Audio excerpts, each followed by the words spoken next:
quero convidar vocês a abrirem suas Bíblias no livro do profeta Miqueias. Hoje nós começaremos uma nova série de estudos na nossa EBD e eu quero usar como texto básico aqui para os nossos estudos um texto que está em Miqueias. Vai aparecer aqui também, Felipe, pode colocar, por favor, próximo.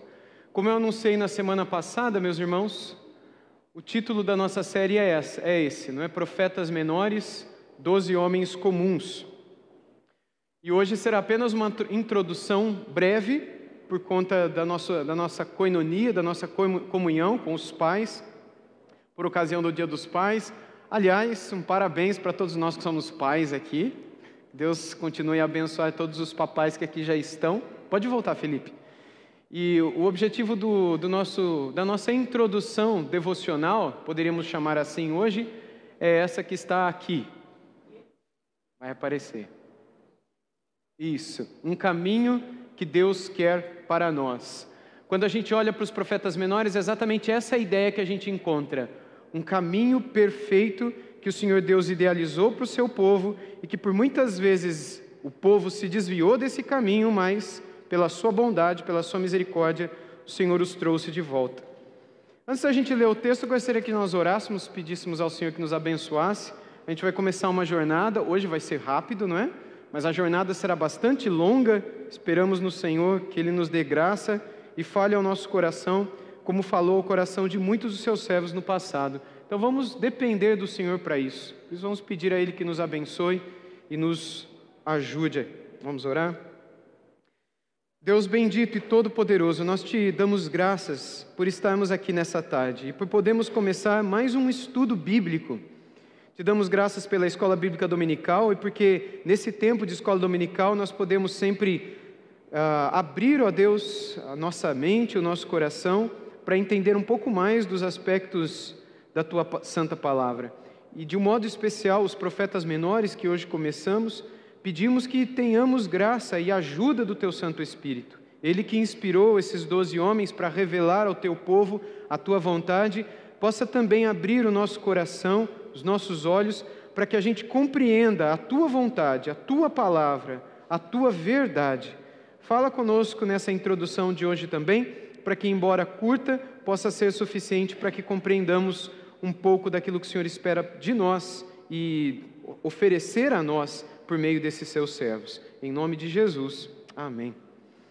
Amém. Agora sim, Felipe, por favor, texto de Miqueias, que será projetado, que é um texto muito conhecido. Texto de Miqueias, capítulo 5, versos 2 a 5, caso você esteja com a tua Bíblia e queira acompanhar nela.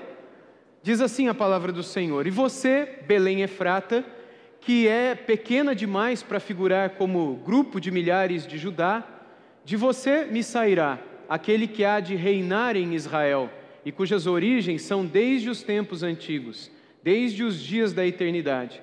Portanto, o Senhor os entregará até o tempo em que a que está em dores tiver dado à luz. Então, o restante de seus irmãos voltará aos filhos de Israel. Ele se manterá firme e apacentará o povo na força do Senhor, na majestade do nome do Senhor, seu Deus. E eles habitarão seguros, porque agora ele será engrandecido até os confins da terra. Ele será a nossa paz. Miqueias 5, 2 a 5, apenas a primeira parte do versículo 5. Muito bem, meus irmãos, todas as vezes que nós olhamos para a palavra do Senhor e procuramos entender um pouco daquilo que ela diz, é importante que nós olhemos para ela dentro do seu contexto. Obrigado. E quando nós olhamos para o contexto dos profetas menores, o que nós encontramos é o Senhor Deus preocupado em falar ao coração daqueles homens uma palavra que trouxesse esses homens, o seu povo, homens, mulheres, de volta para o seu caminho. Quando a gente olha para o Novo Testamento, nós não encontramos no Novo Testamento o povo desviado. Pelo contrário, no Novo Testamento, o povo está aparentemente até dentro demais, até criando regras e leis demais. Por exemplo, vocês se lembram de alguma passagem no Novo Testamento em que os israelitas são acusados de idolatria? No Antigo Testamento, vocês se lembram desse tipo de acusação? Existe idolatria no Antigo Testamento no meio do povo de Israel?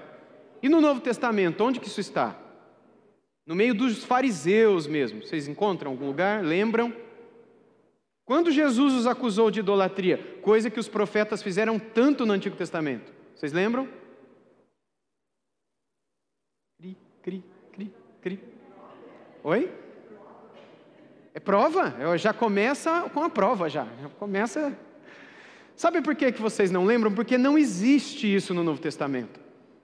Grande parte por conta do trabalho dos fariseus, que não só foram firmes demais em trazer a nação de volta para a lei de Moisés, bem como criaram regras e leis para impedir que o povo de Israel, o povo de Judá, saísse de novo da palavra de Deus, coisa que eles fizeram durante todo o Antigo Testamento. E talvez, irmãos, um dos períodos em que menos se esperava que isso acontecesse, mas onde surpreendentemente mais aconteceu, foi esse período dos profetas menores, ou profetas posteriores, como os judeus os chamam.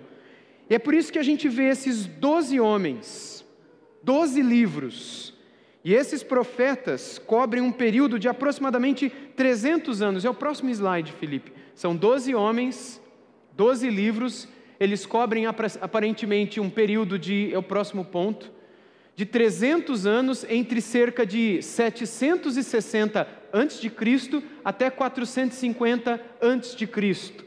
Malaquias, que é o último livro do Novo Testamento, foi escrito aproximadamente no ano 450 a.C. Depois dele, algumas coisas aconteceram, como a história de Esther, por exemplo. A história de Esther aconteceu provavelmente nesse período ou um pouco depois, mas quando nós olhamos para os profetas menores, ele foi o último profeta a anunciar a vinda do Messias, e curiosamente, como a gente vai estudar mais à frente, também a própria vinda de João Batista, que batizaria o Senhor Jesus. Mas isso a gente vai deixar para ver lá para frente. O primeiro dos profetas maiores ou menores foi Amós. Cronologicamente, o mais antigo foi contemporâneo do profeta Isaías, por exemplo, por volta do ano 760. Uma data aqui para vocês terem mais ou menos noção é essa, algumas datas. No 8º século antes de Cristo, a gente tem esses profetas atuando, são todos contemporâneos. O Oséias, o Amós. Opa, olha aí, Felipe, vai lá, devagarzinho, calma, fica nervoso não. Isso, deixa aí.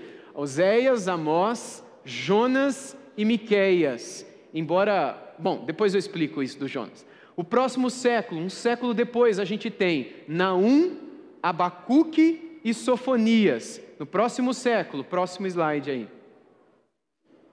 Isso, 6º século, Joel, Obadias, Ageu e Zacarias. E no 5º século antes de Cristo, Malaquias.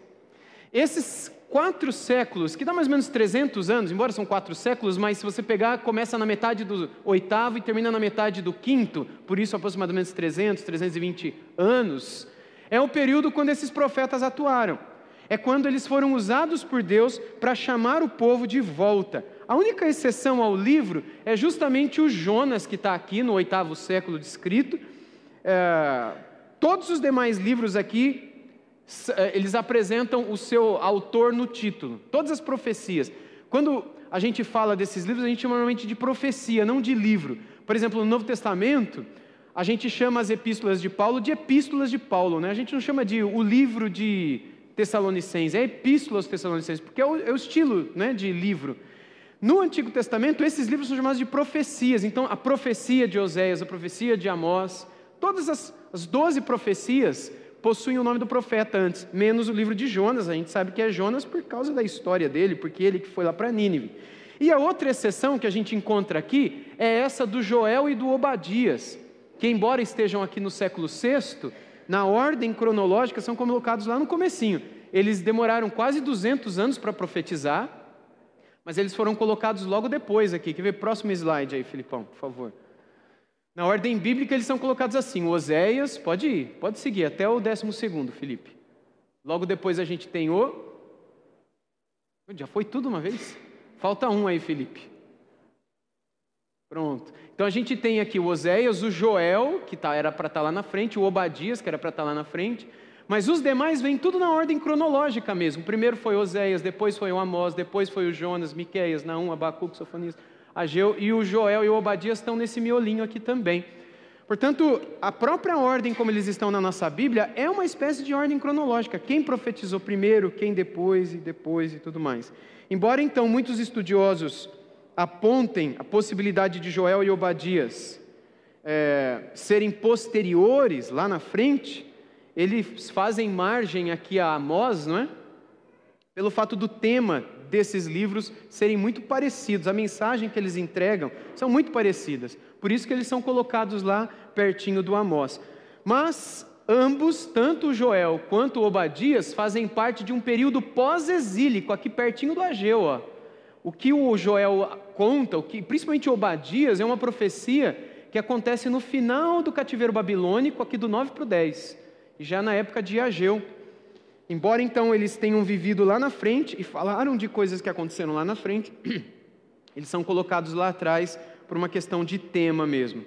Outra curiosidade que eu coloco para vocês é que na Bíblia hebraica não são 12 livros, mas um só. Na Bíblia hebraica dos hebreus mesmo, não a Bíblia hebraica que alguns estudantes de teologia aqui usam no seminário, que aí ela já é dividida, não é, em 12 profetas. Mas os judeus era um livro só, chamado Os 12. Inclusive esse foi quase o tema que eu quis dar também para essa mensagem, né, para essa série de estudos. Quem sabe vira os 12.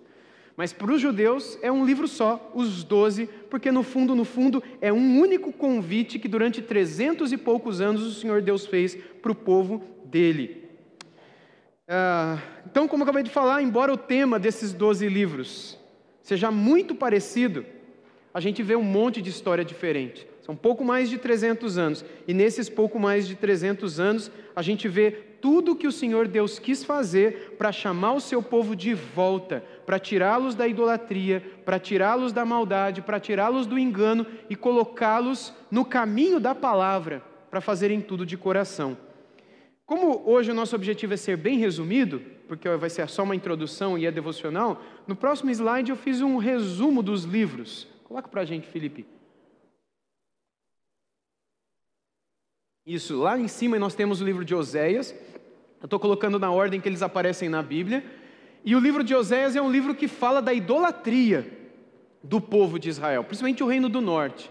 Inclusive o Senhor Deus manda ele casar com uma prostituta, não é? E ter filhos com ela, para mostrar o que o povo dele estava fazendo com ele. Aliás, é o livro que a gente vai começar a estudar no domingo que vem, o livro de Oséias e como Deus faz com que um homem viva na sua própria pele aquilo que Deus estava vivendo com o seu povo, que era aquilo que Deus chamou de adultério. Ele chama o povo dele de um povo adúltero, e ele conclama esse povo a abandonar a idolatria, abandonar o adultério espiritual e se voltarem para ele. Resumindo, é isso. O livro de Joel fala de um arrependimento ou destruição. Deus promete derramar o seu espírito na nova aliança. Inclusive o apóstolo Pedro, quando prega no Pentecostes, cita o Joel, dizendo, olha, o que Deus prometeu por meio dos profetas se cumpriu agora em Pentecoste. Amós, parem de violar a aliança de Deus. O tempo todo Amós conclama o povo a também parar de matar, idolatrar, cobiçar os povos vizinhos, violarem a santa aliança, o santo pacto e terem comunhão sincera com Deus, o próximo. Obadias, aqueles que fizeram mal a vocês serão punidos pelo Senhor. Livro muito interessante, é uma profecia contra os edomitas. O povo de Israel se consumia por dentro, por conta da lembrança que eles tinham, de tudo que os edomitas e os babilônicos fizeram com eles. Eles escreveram um salmo, que é o Salmo 137, no qual eles terminam dizendo, bendito aqueles que pegarem as suas crianças e quebrarem a cabeça das suas crianças contra as pedras. Vocês lembram desse salmo? E termina assim. A gente só entende essas palavras à luz da história de Obadias, quando a gente sabe tudo o que os edomitas e os babilônicos fizeram com as crianças do povo de Deus, com as esposas, com os idosos e com o próprio povo de Deus, desde o início da invasão babilônica com Nabucodonosor até o final. E a gente vê aquilo que o Senhor diz em vários lugares, vocês não têm que se vingar, vocês não têm que ir atrás de resolver o problema de vocês, deixa comigo que eu cuido de vocês. Se alguém fez mal para vocês, eu é quem vou retribuir. A mim pertence a... Essa expressão, ela é típica dos profetas menores, porque o povo estava com sangue nos olhos. Eles queriam vingança, eles queriam pagar por tudo que o povo fez contra eles, e Deus disse: sou eu que pago por vocês, eu cuido de vocês, aqueles que fizeram mal a vocês serão punidos pelo Senhor. O próximo, Jonas, talvez seja um dos mais conhecidos dos profetas menores, e a mensagem principal é o amor e a misericórdia de Deus por todos os povos. Não é um livro sobre missões, embora fale um pouco, mas é um livro que acima de tudo mostra, para aquele povo que se achava único, que o pior povo da terra, os assírios, também poderiam ser amados e salvos por Deus pela sua misericórdia, e que o povo de Deus tinha que aprender a amar os piores da terra, porque é assim que o Senhor faz. O livro de Miqueias nos fala da injustiça social, que seria punida pelo Senhor, de como o povo não estava dando atenção para o sofrimento dos seus contemporâneos, dando as costas, fazendo vista grossa, injustiça social, maldades acontecendo, pessoas morrendo de fome, de outras causas, e o povo de Israel nem aí. É um conclame a que eles se arrependam, e se eles se arrependessem, o Senhor lançaria o pecado deles na profundeza do mar. Naum traz a promessa e esperança de que a Síria seria destruída e o povo do Senhor salvo. É muito interessante que o livro de Naum conta a mesma história de Jonas, só que Jonas viveu 150 anos antes de Naum. Aqui Nínive foi salva, aqui Nínive foi para todo sempre destruída. Inclusive hoje ela não existe mais, ela foi destruída aqui, nesse período, 150 anos depois. E a gente vê como uma mesma geração que vive um arrependimento, salvação e perdão, se os pais não ensinam os seus filhos o caminho do Senhor, 100 anos depois, eles podem ser totalmente destruídos pela falta completa de conhecimento da palavra de Deus, porque os pais se arrependeram, mas não ensinaram os seus filhos no caminho do Senhor. Abacuque nos traz um lamento, o lamento da injustiça que levou à destruição. Ele viu Jerusalém ser destruída, e ele orou lamentando ao Senhor, porque o povo não se arrependeu, e agora estavam sofrendo por causa desse orgulho. Em Sofonias, a gente lê sobre o dia de Yahweh, né? O dia de Yahvé, o dia do Eu Sou, o dia do julgamento que está chegando. E todos esses livros, irmãos, são muito messiânicos, principalmente esses últimos que a gente vai falar agora. Eles falam muito de Jesus, embora o nome de Jesus não está lá, mas eles falam muito da vinda do Messias, e do que o Messias faria, e de como ele restauraria, não só a primeira vinda, mas inclusive a segunda vinda também. São impressionantemente atuais esses profetas menores. Próximo, Ageu. Talvez seja o livro que eu mais tenho estudado até hoje de todos esses, que nos fala do arrependimento que traz o avivamento e a restauração. Em Ageu a gente vê um grande avivamento acontecendo, e como Deus traz uma grande promessa, depois que eles se arrependeram de dar as costas para Deus para correr atrás da sua própria vida. Zacarias, talvez um dos mais messiânicos dos 12, fala da restauração que viria pela palavra de Deus. E é interessante a associação que ele faz com a palavra, como o João faz no Evangelho, que a palavra se fez carne, o verbo se fez carne e habitou entre nós. E Zacarias, que fala muito de Jesus, fala muito da vinda de Cristo, ele associa que é pela palavra de Deus que viria, que todo o povo seria restaurado e o Senhor reinaria entre o seu santo povo. E por fim, Malaquias, onde é o livro onde Deus chama o povo dele à obediência e ao comprometimento que Deus espera do seu povo.